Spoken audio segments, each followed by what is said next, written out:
So that's Rolling Walker 101. This is just a simple version of a rolling walker. The same principle applies for the cane. This is just a regular single point cane. Measurement would be the same way. So you would have someone stand, have their arm by their side, their wrist should come around where the handle is, and when they hold the device, there should be a slight bend in their elbow. The cane is more for a point of balance. So a patient who is stronger on their feet, who's more balanced and steady using the cane, this is just kind of a point of balance to help them as they're walking, as they're, negotiating stairs or a ramp. With the cane, you always instruct the patient to use the cane opposite the weaker leg or the effective leg.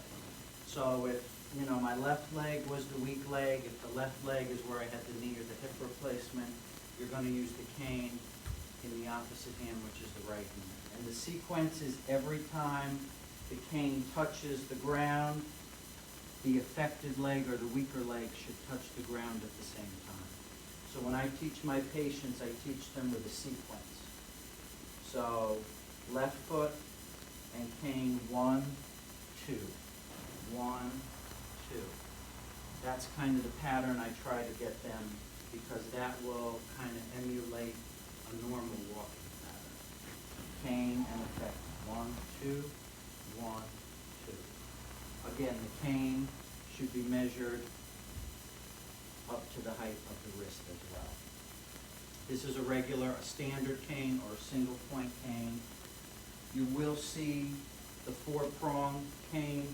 We call these the quad canes. This is a small base quad cane. There is also a large base quad cane, which the prongs are a lot longer and it's much wider. The quad canes aren't used as much. Most patients who use these are patients who have had strokes, when their affected side is significantly weaker and they need to put more weight into the cane. And this cane with one prong is not enough support.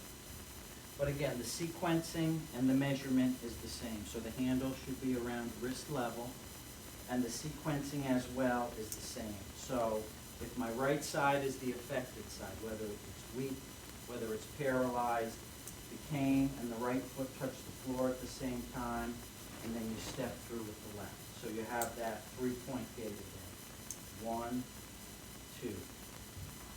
1, 2, 1, 2. A lot of patients do find it's awkward sometimes with the quad cane, but again, it's just another device if someone needs a little more support versus the single point cane. So those are the canes. And then I'm sure everyone's familiar with the axillary crutch. The crutches we see sometimes with the younger population. We'll see with patients who've had orthopedic issues. With the crutches, it does require more coordination, and it also requires someone to have a little more balance. Right now I just had one crutch, but measuring the crutch is the same thing. Person's going to have their arm by the side. You're going to bring the crutch under their arm. The handle should come around wrist level. So when they hold that handle, there's a slight bend in the elbow. The other important thing about the axillary crutch is when we measure it, you take 3 of your fingers, put it in between the top of the crutch and the patient's armpit. You want to fit those 3 fingers in there. If the crutch is too high and it pushes up into the axilla, you can have problems with some of the superficial nerves. So you want to make sure that it's not too high, and you want to make sure that it's not too low. Because using the crutch, you don't actually put a ton of pressure through your armpit. You're supposed to hold your arm close against your rib cage, and that stabilizes the top of the crutch, and most of the weight is going through your hand.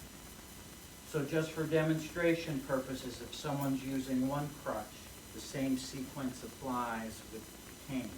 So they're going to bring the crutch and the affected side out first. 1, 2, and then they're stepping through with the left leg. So So sequence would be 1, 2, 1, 2.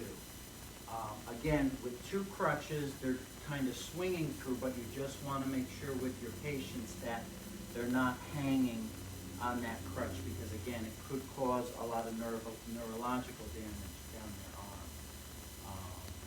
You know, as nurses, you guys are going to be working with your patients, you're going to be working with the therapist, whether it's PT, whether it's OT, and just kind of reinforcing with your patients the proper use of their assistive devices.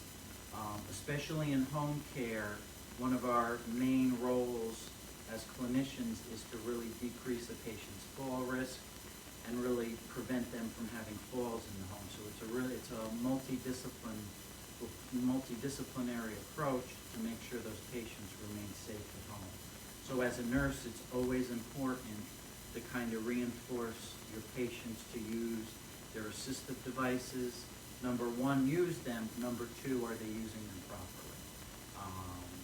So that's something you guys will definitely see in the field.